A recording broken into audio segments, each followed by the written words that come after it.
Hey guys, what's up? Welcome to the show. This week we've got with us the amazing Charles Ouimet, a very, very cool and energetic 23-year-old who's into downhill skateboarding, short track speed skating, urban photography, engineering, and he does it all at the same time. It's completely crazy.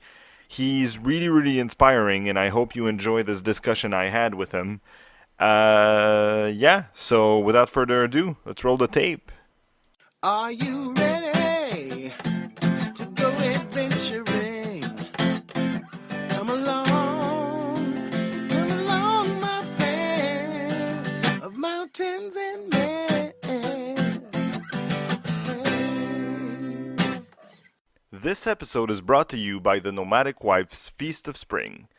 The Nomadic Wife is a wellness blog, and she's just released her spring cookbook. It's filled with recipes that are in tune with the season, which means they're cheap and good for you. There's also a ton of cool info on how to plan better and waste less. It shares some personal tips on how to slow down and enjoy life. It's written by my good friend Mel, which you'll see around here often. It's definitely worth a look if you're into eating well, and even if you're only into burgers and pizzas, I'm sure your girlfriend or your mom would love it.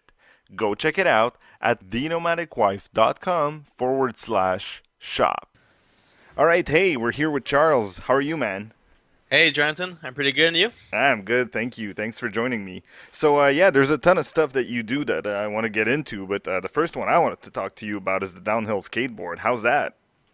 That sport is insane. I've been doing that for maybe 6 years now. Mm-hmm. I'm on to my seventh season, and I'm just so in love with this sport because it gives you such a rush of adrenaline that you cannot get anywhere else. Yeah, how does it work? Is it like a time trial type thing, or do you actually race against other people, like physically, like beside them, or? So usually on the World Cup races, you have it's like a 4-day event, which you have like 2 days of just free ride. So you can get you have the hill close to the cars, hay bales everywhere, and free shuttle up to the top of the hill. So you can just practice. And then on the third day is usually qualification. So you go one by one the whole day. You try to get to nail your best time possible, and try to rank in the highest in the seating. So after that they take the top 64 for the final day, and the top 64 race a 4-man bracket. So two pass to the next round and two are out, and until you get into a final. Oh, okay, so it's like F1 style until you get to the finals, where it's like by waves. Yeah, exactly. So Oh, first round is the round of so there's eight eats going down, and then four, and then two, and then the final, pretty much. oh, pretty rad. Yeah. And like, so basically, like, when you do this stuff, there's it's a basic skateboard, right? There's nothing special about it. There's no brakes or there's no anything, right? Well, it's more towards a longboard Okay. type. It's downhill. It's a downhill skateboarding. Uh-huh. We I don't like to use the term longboard. I don't say I'm a longboarder. I say I'm a downhill skateboarder, Uh-huh. since it's a piece of, well, it's not wood, but it's a piece of wood with trucks and wheels, which is a skateboard. But But it's got to be like a very sports specific type of board, right? yeah, exactly. There's no brakes. There's no engine. It's just gravity that bring you down the hill. Then you need to slow down for corners, since like airpins are really tight in some time, and you need to slow down from really fast to. So basically, your only way to slow down is to choose your like line of race, right? Like by friction, correct? Well, to slow, there's a couple of techniques to slow down. The most common one is to throw a slide. So Hmm. you push the board like 45 degrees, and the friction of the wheel will slow you down. And then so you can regrip whenever you shave down enough speed for the corner. So that's like one technique. You can also air brake, so you just stand out of the aerodynamic position. You do a one or two carves so that you can maybe lose a 10 to 15 Oh, kilometers an hour okay. for Use some faster yourself turn. as kind of like a A parachute type parachute, thing. Yeah. exactly. Okay. And the third technique, which is I'm pretty much not the only one, but one of the top guys that use the foot braking technique. So I'm putting down a foot on the ground to generate friction to slow down. Yeah, this technique is not really used, but I'm using it because it's to my advantage, and I can be the guy who's not doing what everyone else is doing, so I can fuck people's line, or I can like mess with their head and with just getting a foot out instead of sliding. And it seems like you could use that to kind of like add to your steering, right? Yeah, exactly. Well, mainly it's like when you slow down and then you put the feet back on the board and then you start leaning since you need your 2 feet to turn the board Oh, with the okay. most pressure. Okay. Huh, that's interesting. And Yeah. like, how fast do you go on these things? Well, it always depends on the hill. Mainly, World Cup race are like the average speed are from 70 to 100 kilometers an hour. Damn. So, yeah, these are like the like every World Cup race they need to be between those speeds at least to have like a part who's that fast.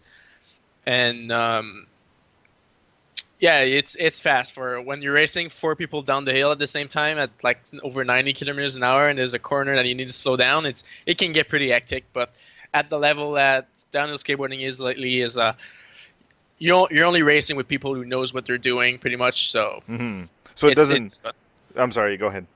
no, go ahead. I'm good. No, it's so it doesn't. You don't get situations where it's like Red Bull crashed ice and like everyone just like. Well, it happens. Okay. Of course, it happens because it's still racing. Some people, when it's like free riding, like nobody crash because Uh-huh. like everyone's just don't want to crash. They don't want to get injured. But when it can't come down to racing, some people might take some gnarlier lines or like sketchy lines and Some just more aggressive. more aggressive lines. They're trying to go for a pass when they probably shouldn't, and then they can cause a crash. That happened, of course. But every year, so I've been doing it for a couple of years, and every year's just the level increasing so much. Like everyone's just going faster. The pack are tighter. People get close to each other, but not crashing. And yeah, it's getting really really far as a sport. And like, how old are you right now? I'm 23. Oh wow, okay. So yeah, you've been doing this since you were a teen. That's what I thought. Yeah, Yeah. because I was gonna say like, and you've got to get some of those like kids that have been doing this since they were like 8, and like they get onto the pro scene, and basically they've been doing this for 10 years by then, right? There've been a lot of people, kids who grew like they were the growns, and then they started they got older and they got one of the best. But since the sport is not really accessible, it's really hard to start young. You need parents that does it or are help you do the sport, because since the hills are always so far, it's hard to practice. Okay. And so that's why I started at 16. When I had my driver license at like 16 and a half, that's where I really started skateboarding, because I could drive myself to the spots in Quebec and then drive back and forth up to the top of the hill and just practice and practice and practice again.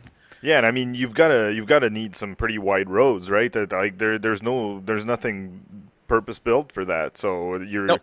you're gonna have to do it on like roads that are used by cars. Yeah, we train on open roads, which sometimes people think it's crazy, but you go as fast as the cars, so I'm thinking it Well, can't we're be that bad.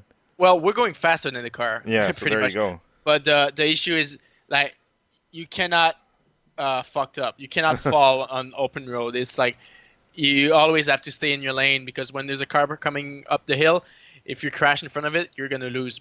It's It's kind of like city bike riding, right? Because I do a lot of city bike riding, and Yeah. like since you're following traffic speed at like usually I can get like 35k, so that's about my average speed in the city, right? So since you're following traffic speed, it's not super dangerous. The only thing that's dangerous is trucks, So I'm thinking same thing. If you're going to like a car or maybe a little SUV is not so bad, but when you get to like 18 wheelers, you don't want to fuck with those guys. Yeah, that's for sure. That's definitely for sure. But it like the cars are that going the same traffic, like in the same lane. That's not an issue, because we start when there's no car, and then they don't really catch up to us. But it's mainly cars that come up Oncoming, from the oncoming cars, or cars that may pull out of a driveway, or that's the most dangerous because they get out of nowhere. Oh, yeah. Mm. But we have so much strategy to skate open roads. I can go into them if you want, but No, I mean, it's hey, we've got time, but I mean, you're not doing it alone, right? So you've got to have spotters or no, something. exactly. So Yeah. we're always trying to be like a little squad, maybe like 4 people. 4 or 5 is the great number because you can run only one car, and so 3 people skate, one drive the car back up the hill. So you can do shuttle runs with because we don't every time have like a designated driver.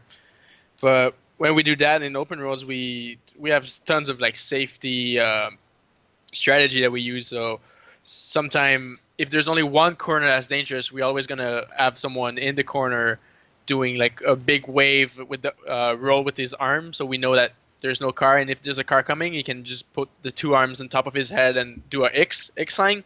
So then Mm-hmm. we know that there's a car coming up the hill, so we can slow down and stop. Or in the biggest roads in Europe, we send the car first with the walkie-talkie, and then everyone skating has like walkie-talkie with the earpiece, and the car in front with the walkie-talkies just say, all right, it's clear, clear, you can go, it's clear, clear, and then you constantly hear in your ear that it's clear, there's no car, and then you can take the line that you want, you can skate safe, and then when there's a car, we know it, and then we just chill until the car is passing. Huh. Move on to the next corner. And like, what do you wear for protection? Open roads, we only have like knee pads, sliding gloves with like there's plastic puck on the gloves. Okay. Helmet all the time. Every time I never skid in my life without the helmet. Nobody does in the downhill skateboarding scene. It's not like when you go to a skate park and there's someone who's wearing a helmet, everyone will like laugh at the guy who's wearing a helmet. Yeah, but then I mean, when you're clocking 70. Yeah, but in the thing is, my point is, in the downhill skateboarding scene, if you don't wear a helmet, everybody will laugh at you, and Yeah, you're the idiot. everybody will force you to put a helmet to go downhill. It's really like we have a really this security mind that street skateboarding doesn't have. Yeah, no, it's kind of weird, right? Because, like, I know that mentality. Like, if you look at, say, like, in city riding, if you look at, like, messengers, like, bike Yeah. messengers, like, they don't give a shit about any safety rules. They'll Yeah. run through traffic light and don't wear a helmet and don't have brakes on, like, It's insane, fixies. yeah. Yeah, it's ridiculous. And you look at them and you're like, oh, it works for them because they do it so much that they get confident. But then, Yeah. like, yeah, as soon as you like, I would see them because I would keep up with them, right? And Yeah. then I would see them like try to play chicken with the truck, and that's where I would draw the line. But then, like, yeah, you're like, okay, so like you don't have a way to stop physically, like you're gonna have to power slide to a stop, which Yeah. is going to take some distance. Yep. You're gonna be, under the truck, or you're gonna hit like you're gonna hit the pavement or the car, and your head's going first. And yeah, no, it's just. There's this ridiculous way of thinking that it's cooler to go without the safety that I Yeah. just don't get. Yeah, I don't agree with that. yeah, yeah. So hey, that honestly, that looks pretty frightening. Like when you first get into that, like the first time you actually like let go and start going down the hill, how does that feel? Well, the first time you start on the smaller hill that is in the neighborhood, you just go from step by step to the bigger one and the bigger one, but it takes years of practice. You cannot like start skating and then the next week you get to do the best hill in Quebec. You're just gonna die pretty much, but you need to start really slow and then slowly make your way to a bigger hill and a bigger hill, and then you need to learn all the safety and the braking techniques. You need to master all of them, and then once you get comfortable on your local hill, and you go to the other one, and then So like, how long would you say it took you to get to a point where you could do competition? well, back in 2011 in Quebec, there was a lot of bike path races. So there's a couple of bike path in the Laurentides or in Montreal that there is going downhill, which it's not super fast, but it's really technical and turny. So Yeah, I because started. it's super narrow too, right? Yeah, it's really narrow. So I started with this circuit of racing back in the days, but to do the bigger race, like the World Cup races, or uh, you need at least 3 years of practice. And, Okay. yeah, Huh. fully. Yeah. And this is like junior championship, or this is actual like World Cup, and like you rode with like the world champion? Well, yeah, the World Cup. There's a bunch of so there's the women's, the open, and the juniors category, and there's also the luge. So there's a 3 or 4 category at each races, but the junior are also included in those. So they race between each others. Okay, but that wasn't you. Like you were part of the like the men's category, the actual World Cup. Yeah, well, I started when I was a junior. I was already doing the races when I Okay. was 17 and 18, but yeah, in the past years I was with the biggest guys. And this summer I finished like my best result at the biggest race in the world. I finished in 8th place, Damn. which is really great. But Yeah. in my overall like career, I've had several World Cup qualifier podium, and yeah, that was my highlight of just being on a podium at the World Cup race is just a unique feeling. It's got to be, man. I mean, Yeah. yeah, it's top of the pack. You know, it's you and then these other 4 or 5 guys that are at your level, and that's it, pretty much. Yeah. Does did it ever get to the X Games, or like are they talking about putting that in the X Games, or? Well, it was in the X game back in 2001, Okay. 2002, but they did. The thing is, it wasn't the X game because back then there was a lot of crashes, which was Uh-huh. spectacular, and then that was like running the show, having crashes. But since the riders got better, there was less crash, and they took the sport out of the X Games, and that's pretty sad. Yeah. They were talking about bringing it back into the X game. There's people trying to bring it back to the Olympic as well, since like the next one will have skateboarding, and Uh-huh. then maybe the one after they want to put downhill skateboarding in the Olympic as well. Well, I mean, if it's pretty much accident free, you know, save for the freak accident, and like there's a solid World Cup scene, and there, you know, you've got a good following, then it's bound to happen to be in the Olympic Games. I mean, if it's not a freak show anymore, that it, Yeah. you know, then for sure it's gonna. If it's got some traction, then they're gonna want a piece of it, you know. Yeah, and it just makes sense to have, if they have skateboarding, which that there's judges, it should be like common sense that they put racing as well Yeah. in as a category of skateboarding, because it's another sport, but it's similar as well. Yeah, it's kind of like with martial arts, right? They weren't too sure about putting martial arts in the Olympics, and then they started with like boxing and judo, and then you know they are getting interested in so many things now. Like taekwondo is going to be part of it. They Okay. tried karate, and they're talking about like jujitsu. So yeah, as soon as they see that it's safe with like one of the safer sports, like judo's super safe. And it's not a Okay. freak show, you know. People don't get mauled, or they don't. There's no blood, you know. People don't Yeah, draw yeah. blood in judo, and there's nobody gets an arm broken or something. So like it's safe, it's family friendly, and they see that, you know. Oh, okay, so people are actually interested. We're getting TV ratings from this, so you know let's try That's to what they see. want. Yeah, let's try to see what else out there could be interesting, and you know. Like yeah, it's a like it's a big part of, and you've got you know people like the UFC that are trying to you know, it's a company based on pay-per-views, right, selling pay-per-views. So they're trying to lobby to get it more into the public scene, and if they can get like martial arts to the Olympics, then for sure the other people that are not buying UFC are going to be more interested in it. Yeah, definitely. Huh. So recently you've started short track speed skating. Am I getting this right? Yeah, yeah, exactly. Okay. And what's the difference between short track and long track?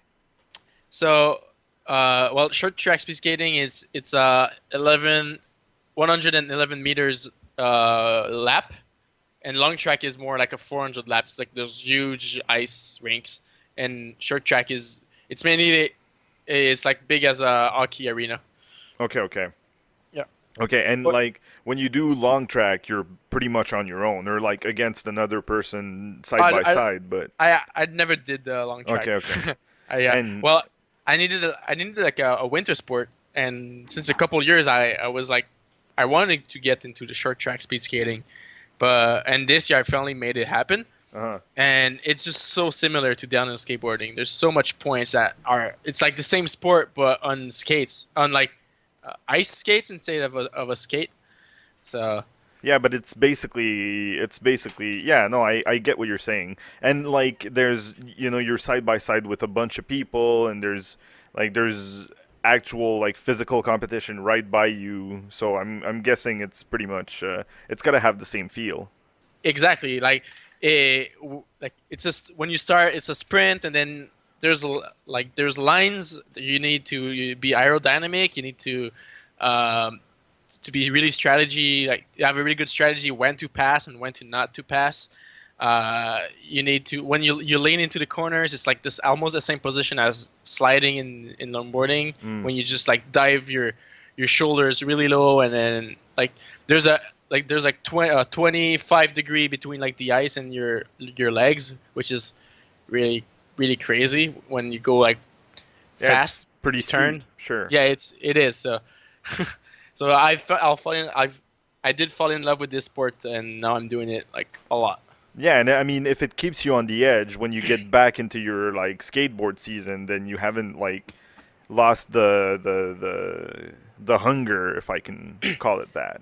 Yeah, well, in Quebec we cannot skate in the winter, which is like all the guy from California or Vancouver, they can skate all year long. Yeah. The guy from Brazil, they train and skate all year long because they don't have winter like us. They don't have like 5 months that they cannot step on a board. Mm. So I needed to find a way to find a sport that goes fast, that you need you need corners and you need speed, and so that's why I started short track speed skating. Yeah, I know. I mean, I went to school with a guy that trained with like Charles Amlin.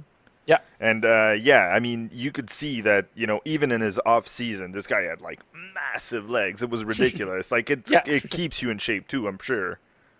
Yeah, definitely. I've never been like I always train for downhill skateboarding, but never as much as I'm doing it right now for short track speed skating.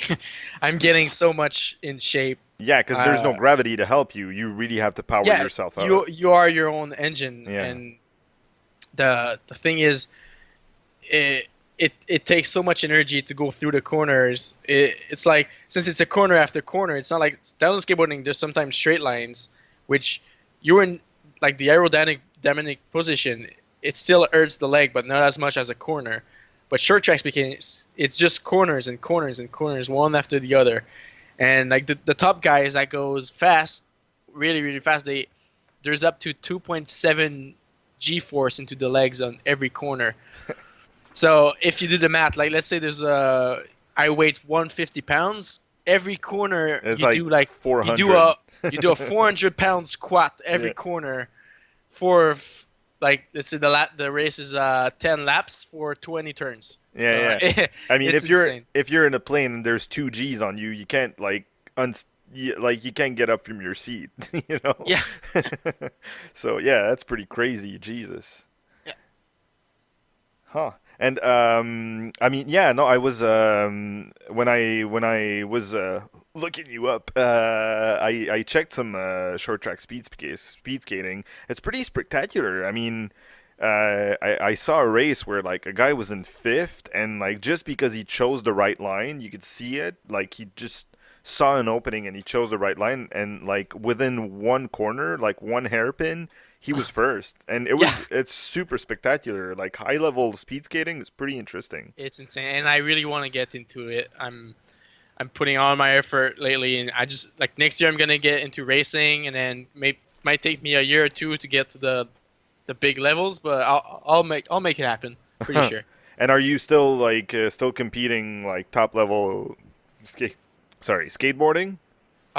Yes. Well, last summer I've been traveling all year. Well, all summer, just to do racing and skate the best roads in the world. And I might do it again this season. I don't know yet. We'll see. Huh.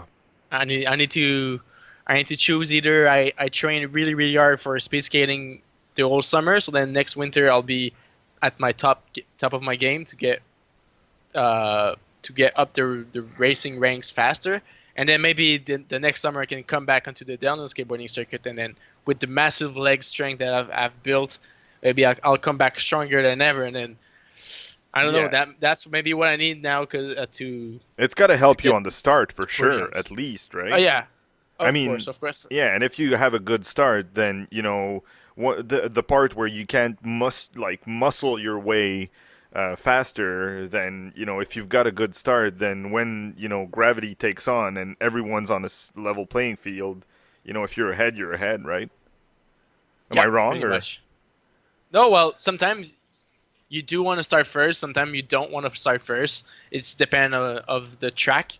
But there's tracks that you want to push first, stay first, and there's some tracks that you want to start in last position and then make your way up to the do a passing right before the finish line. So let's say there's like a long straight line at You the want to end. be You don't want to drafting, be right? first out.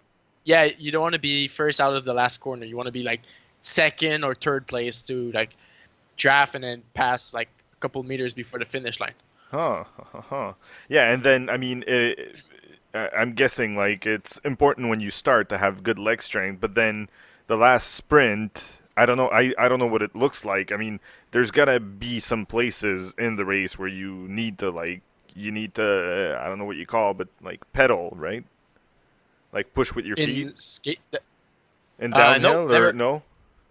never. Oh, okay. It's always gravity, and because when you get out of corners, you're always over 30 kilometers an hour. Even tight corners, like you can when you grip it, you always faster than to push. So you just need to get into your aerodynamic position and hope to not get past. Oh, okay, okay.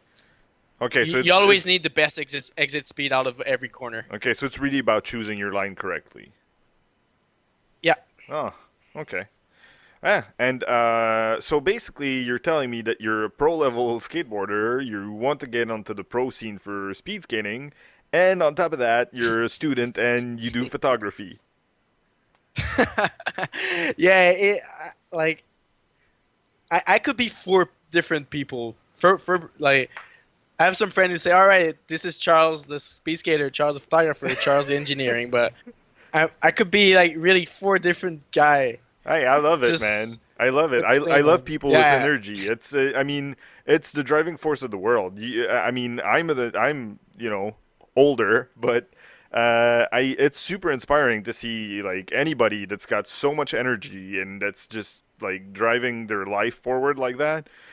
And that's basically why I started this podcast. I wanted to bring people like you to the forefront and like get you out, get people like you out there. Show people that hey, like it's totally doable. It's not because you've thought all your life that can't really do that or I wish I could uh, do that. No, look, this kid is doing it, and like he's doing four of those things that you wish you could do. So go out, man. Go ahead. yeah. Because I have this thing. It's a bit from my father. Is like when I start something, I just do it until I'm like not better than everyone, but a bit like it's a bit of like for it's my motivation. So I start something and I want to get the best. Hmm. It's just for me and to beat the other a bit as well. So because you know it's a fun feeling when you just on top of your game and you like No, there's it's definitely something primal in it. I mean, we didn't, like with natural selection and the way things are, we didn't get to survive by, being foo-foo friendly with everyone. It's competition that got us to stay alive. yeah, pretty much. And I don't know, it's the motivation that drives me to work so hard and put the effort because I'm doing so much of it and it just how to say that every effort that I put it gets back to me in some way like Sure. No, I get that. And so about photography, let's delve into yeah that a little bit. Did you take any classes for that, or did you just like pick up a DSLR and figure it out? yeah so back in when I was really starting longboarding, I wanted to get sponsorship because back Mm. then you want sponsorship. It's you get free gear and then eventually you get close to the company and then they can pay you to travel to race for them to represent them on the scene. Sure. So I picked up my first camera to get some pictures because I had no friends who had a camera back in 2010, and so I bought my first camera off eBay, a Canon T2i with kit lens, and from there I was only taking pictures of skateboarding and then asking my friend to take pictures of me with my camera and then taking picture of my friends, and then I moved that onto a bit of other sports and I tried a bunch of things and then I had a girlfriend who needed portrait picture and then I took pictures of her for like her style blog and then her friends wanted pictures. I got into portrait photography more into like 2015 Hmm.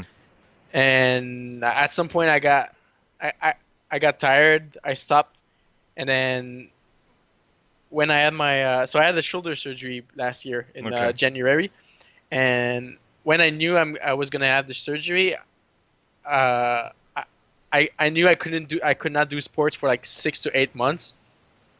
So I needed something to do 4 or 5 times a week, right? And I was already into a bit of photography, and then that's where I started street photography, Right. which is my style on Instagram. Mm. Yeah, because I And mean, someone like you that all of a sudden has got to stop for a bit.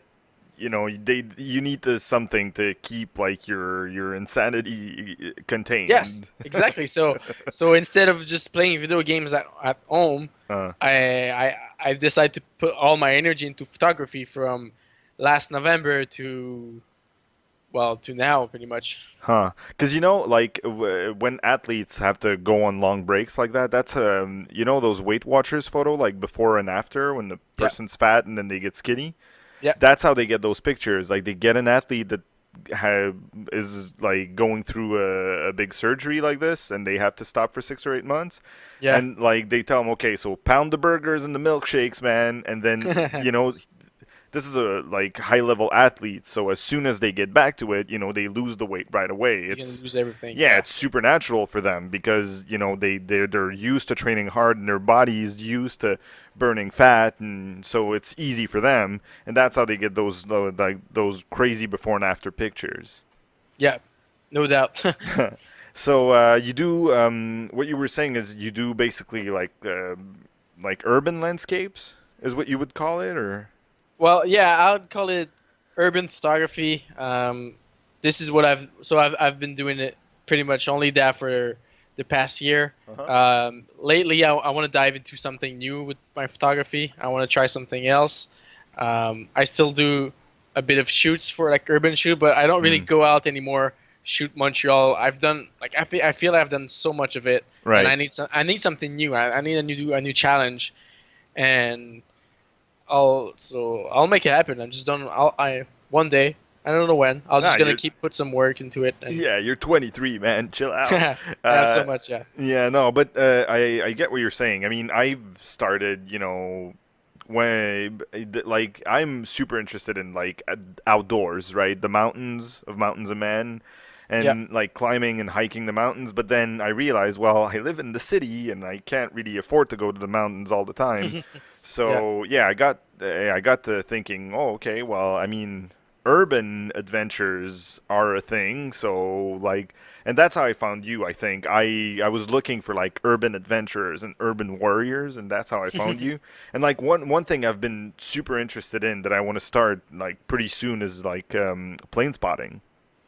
what is that plane Um, spotting? yeah, no, but basically, like you try to sneak into like as close as you can as to like an airport runway, and you take Yeah. pictures of the plane like taking off or landing, but like from super up close. Oh, I never done that. Yeah, no, so there you go. Like you can like there's a lot of people that are doing it, legit, Yeah, and they're staying outside the fence. And like they can get pretty cool pictures, but then there's a couple of like rogue dudes, and usually those dudes are Russian. I don't know why, but they get pretty close, and it's kind of crazy. Like they can get to like I don't know, you've seen like 747s. They're big when Yeah, like it's you're so up huge. close, but like when you get them from up close taking off or landing, like being there, like the pictures are interesting, but like the experience that you get from like experiencing when you're in the plane, it's not, it's not the same. You're kind of sheltered in this shell, and but like experiencing that takeoff, like that jet takeoff or landing from like super up close, it's so impressive. Yeah, I get what you say. I guess it's a bit the same feeling that when you get on like illegally into a rooftop, Hmm. when you're like um how to say that, not breaking doors but breaking in like the doors that are locked, and you lose some friend of mine can lockpick doors, and then they can get on any roof that they want in Montreal or Toronto or everywhere. Yeah, yeah, it's yeah. it's that feeling that you're not supposed to be there but you're still going there to grab a shot or to get the shot. Yeah. So it's Yeah, a really nice rush of adrenaline. I've done it a bit, but I kind of stopped. yeah. I I had mean, if you want to be a serious athlete, you gotta be yeah, careful. exactly. I could not risk anymore like the getting caught on a roof and then maybe be charged with trespassing and Yeah, not being able to travel anymore. So I yeah, had to stop that. But I've did it a bit and it's quite fun. It's a nice feeling. yeah. No, I But mean, we're lucky we're in Montreal. It's not like we've got some crazy like paramilitary cops here, but yeah, no, it's still frowned upon. yeah. But yeah, no, I mean, I've seen some of those pictures. I don't think it was you. Was it you or like hanging from rooftops, like into onto the ledge, like Yeah, I a know which feet one you're in? talking. Yeah, it was my picture, but it was one of my friend. Okay, But sometime like it, it was on the edge, but like you cannot see, but like maybe 1 or 2 story down the building, there's like a terrace. yeah, okay, So okay. So it he's was not not like he's not it was like not. 20 feet and like 20 stories up high. No, it was like 15 feet. Like if Okay. he would have fallen, he would maybe like break an ankle. That's Okay, it. okay, okay.